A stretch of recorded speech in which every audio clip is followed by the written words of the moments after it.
Bonjour et bienvenue dans les 4V, Marine Le Pen. Bonjour. Les élections européennes, c'est donc dans 5 jours. On sait que l'abstention y est toujours importante. Pourquoi faudrait-il aller voter dimanche ?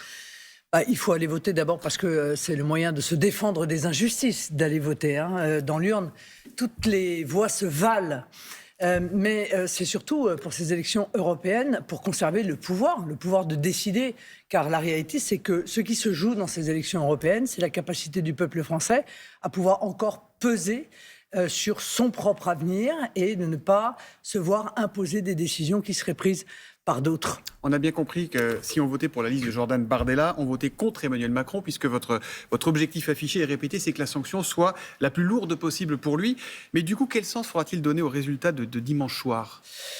Il faudra d'abord constater que les Français ne veulent plus de l'Union européenne telle qu'elle se construit depuis déjà des années. Ils ne veulent pas du pacte d'émigration, ils ne veulent pas du pacte vert qui met en place l'écologie punitive. Ils veulent aussi exprimer leur désaccord avec la politique menée par Emmanuel Macron. Parce qu'après tout, l'Europe que nous subissons, c'est l'Europe de Macron. Il n'a eu de cesse de le dire. Et c'est vrai, il a une grande responsabilité dans la manière dont l'Union européenne aujourd'hui met en place des politiques toxiques pour nos compatriotes. Je vous repose ma question, vous êtes certaine de l'emporter dimanche ? Je suis certaine de rien, non. Gabriel Attal disait hier, la liste Renaissance peut encore l'emporter. Oui, écoutez, peut-être, je n'en sais rien. Moi, je ne préjuge pas des élections et je dis aux Français, allez voter, déplacez-vous. Il est absolument essentiel que vous vous mobilisiez. Vous ne pouvez pas être spectateur de cette élection, ou victime d'ailleurs de cette élection, et donc faites-vous entendre. Gabriel Attal, qui comme Emmanuel Macron répète que ce scrutin européen n'aura pas de conséquences nationales. Est-ce que vous êtes d'accord avec ça ? Non, je ne suis pas d'accord. C'est l'irresponsabilité, comme d'habitude. Je dirais, à partir du moment où le Premier ministre entre dans la campagne comme il l'a fait, au point d'aller arracher le micro de sa propre candidate pour parler à sa place, je suis désolé, mais il engage sa responsabilité. Et incontestablement, s'il y a un échec, il devra partir.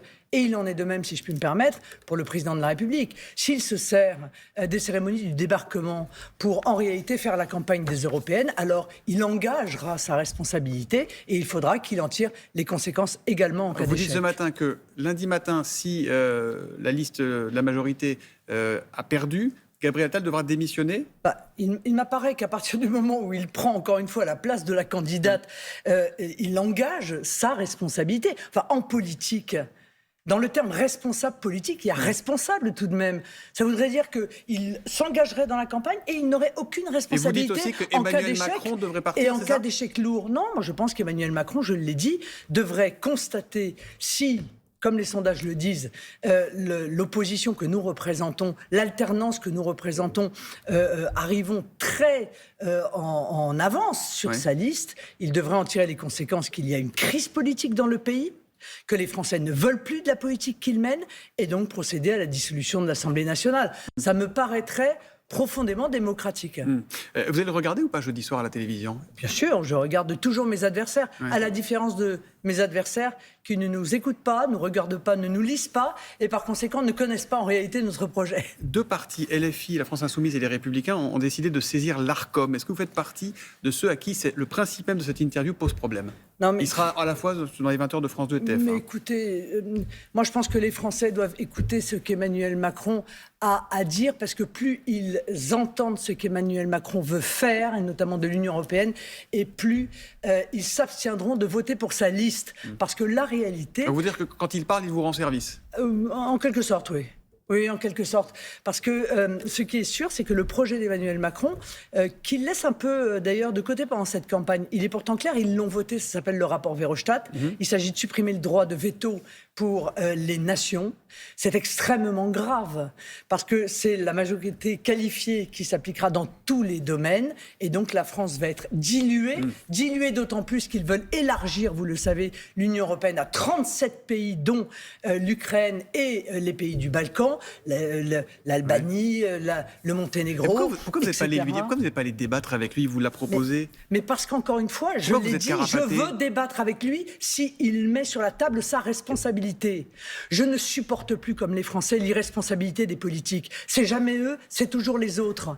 On a le record de déficit, le record de dette, le record d'impôts, c'est jamais eux, c'est toujours les autres. Eh bien, je viens dire, moi, j'accepte encore une fois le débat si il admet que c'est lui le responsable et qu'il en tire les conséquences en cas d'échec. Bon, et l'Europe dans tout ça? Vos adversaires regardent votre programme et disent, ce sont des arguments qui reviennent beaucoup en ce moment, le programme Jordan Bardella, c'est une sortie de fait de l'Europe, puisqu'il ne veut pas appliquer les règles communes. On ne respecte plus le marché unique, on ne paye plus la cotisation de la France à l'Union européenne. Au final, on sort de fait de l'Union européenne. Est-ce que c'est ça? Tout cela est faux.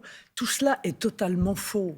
Clairement, nous souhaitons changer un certain nombre de fonctionnements de l'Union européenne. Mais on a le droit ou pas? En démocratie, on a le droit de dire que ce qui se fait ne nous va pas et on veut une amélioration pour les Français. Ouais. On veut effectivement, conserver le marché unique, mais on veut que les collectivités territoriales puissent faire appel à des prestataires français. C'est honteux? Non, ça n'est pas honteux. On veut qu'il y ait la libre circulation, mais on veut qu'elle soit réservée aux nationaux des pays de l'Union européenne et pas à ceux qui obtiennent une autorisation de séjour dans n'importe quel pays. C'est honteux. Quand on est dans un club à 27, ce qu'il faut, c'est que tout le monde soit d'accord pour avoir les mêmes règles. Donc si les autres ne sont pas d'accord... Non mais attendez, pardon, je viens de vous dire. Oui. Qui veut changer les règles?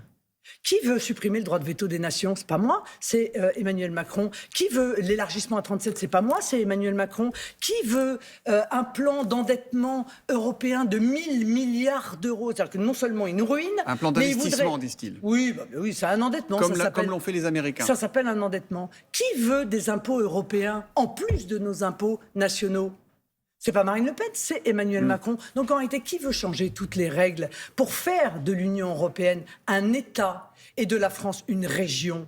Donc, c'est Emmanuel Macron. Pour qu'on comprenne bien, je vais parler un peu de Marine Le Pen et de Jordan Bardella, un peu moins d'Emmanuel Macron. Pour bien comprendre, vous ferez des propositions. Si ces propositions ne sont pas acceptées, c'est pas pour autant que vous demanderez la sortie de la France de l'Union européenne. Mais non, nous l'avons dit très clairement. Et nous le disons depuis plus de 7 ans. Mais encore une fois, nos adversaires, qui sont tellement arrogants et tellement méprisants, ne prennent même pas la peine de lire le projet qui est le nôtre, alors même que les Français sont en train de dire que l'alternance à Emmanuel Macron, c'est manifestement dans leur esprit de Rassemblement national. Moi, j'ai lu votre programme et j'ai regardé votre liste aussi. Sur la liste de Jordan Bardella, il y a un candidat en position éligible qui est 17e, c'est le maire de Beaucaire, Julien Sanchez. Il a baptisé une de ses rues il y a quelques années la rue du Brexit. C'est anecdotique ou c'est le côté quand c'est flou, il y a un loup, Marine Le Pen? Non, pas du tout. C'est le respect de la démocratie. Parce que quoi que décident les peuples, ils ont raison quand ils le décident. Ce que j'ai trouvé honteux, et lui aussi probablement, c'est qu'un pays a voté et qu'il a été calomnié pour cela, qu'on a voulu le faire souffrir du fait de cette décision. Les peuples ont le droit de décider pour eux-mêmes. Non, c'est tout. Ils ont le droit de décider. Mais quand on appelle la rue du Brexit... Monsieur Soto, en 2005... on a dit non à la Constitution européenne. Oui. On a dit non à un président de l'Union européenne. On a dit non à un drapeau européen. On a dit non à tout cela. Eh bien, on nous l'a imposé. Vous voyez? Eh bien, ça, c'est profondément antidémocratique. Et par conséquent, je crois que les Britanniques ont fait un choix. Ils l'assument. Oui. Et personne ne peut venir... Donc la route du Brexit, ça vous plaît. C'est un peu la même ambiguïté ou le même manque de clarté qu'on peut vous reprocher quand vous soutenez l'Ukraine contre Vladimir Poutine, sans ambiguïté depuis des semaines et des mois. Et qu'en même temps, vous avez Thierry Mariani qui est très pro-Kremlin, qui est opposition éligible lui aussi sur votre liste en 9e position. Mais il se trouve que la tête de liste, c'est Jordan Bardella, que le président du parti, c'est Jordan Bardella, et que celle qui a été candidate à la présidentielle, c'est Marine Le Pen. Donc c'est nous qui déterminons, encore, la ligne de notre mouvement et les votes qui, évidemment, sont ceux de nos groupes respectifs, que ce soit au Parlement européen ou à l'Assemblée nationale. Donc il restera dans la même ligne, Thierry Mariani, il n'y aura pas de voix discordante ou dissonante. Il peut très bien avoir une voix discordante, mais ça reste une voix discordante par rapport à une cohérence qui est celle que nous avons, Jordan et moi. Je vais conter quelques mots d'une affiche électorale qui a fortement déplu au directeur de la gendarmerie nationale, le général Christian Rodriguez, affiché barré de la mention « Je suis gendarme », le 9 juin, je quitte la Corse. Il y en a une « Je vote Bardella ». Elle raconte quoi, cette affiche ? C'est toute une série de visuels qui ont été faits à destination des professions. Il y a les infirmiers, les boulangers, et il y a aussi les gendarmes, parce que les gendarmes ne sont pas des sous-citoyens. Ouais. Et ils ont le droit de vote. Et par conséquent, il est parfaitement naturel qu'un grand mouvement tel que le nôtre leur adresse également un message. Moi, je n'ai pas compris la violence de la réaction. Ce qui vous a été reproché, c'est d'instrumentaliser le nom, l'uniforme.